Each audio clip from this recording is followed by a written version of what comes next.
There's a really good chance you've got a 6,000-year-old secret sitting in your spice rack right now. And no, it's not just for adding a bit of flavor. We're talking about a tiny seed that has literally witnessed the rise and fall of empires.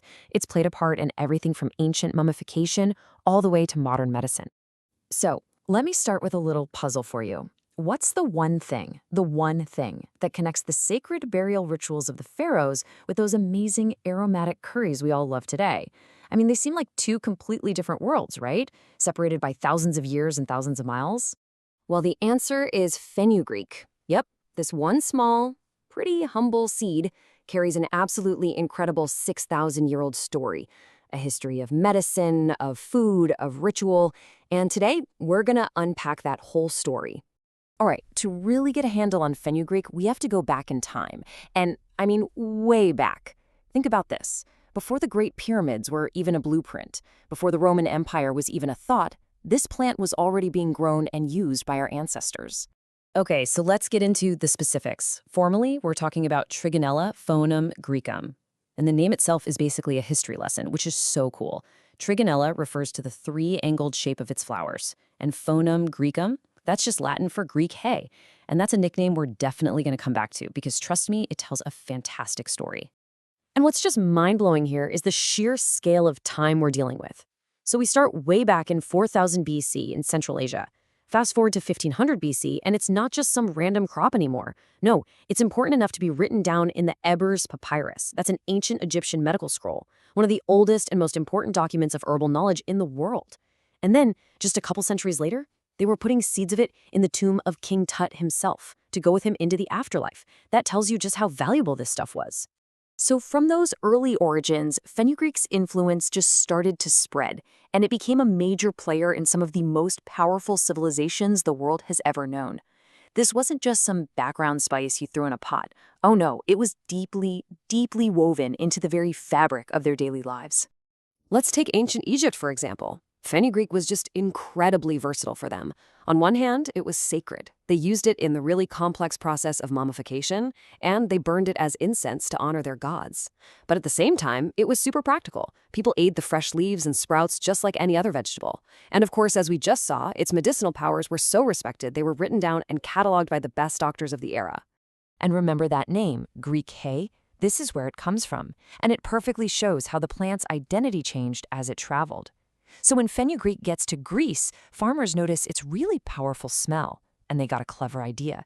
They started mixing it in with cheap or damaged hay to make it taste better for their animals. And this became so common that the plant just earned the nickname Greek hay, a name that, believe it or not, has stuck around for more than 2,000 years. Okay, so let's follow that seed on its journey. Next stop, Rome. And the Romans, they absolutely loved fenugreek. They carried on its medicinal legacy for sure. They'd give it to women to help with labor and childbirth, but they also put their own classic Roman spin on it, famously using it to flavor their wine. For the Romans, this stuff was a true staple, both in the kitchen and the medicine cabinet. Now, while all of this is happening across the Mediterranean, there is a whole other, equally rich story unfolding over in the East. Because over there, fenugreek wasn't just seen as a useful herb.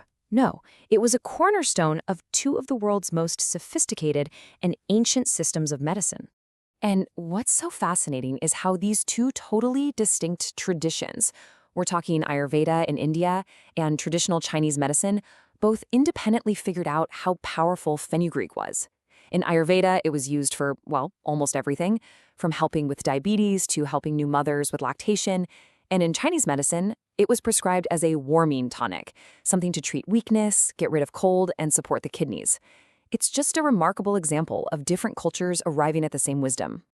So even though the specific uses were a little different, the big idea behind it was exactly the same.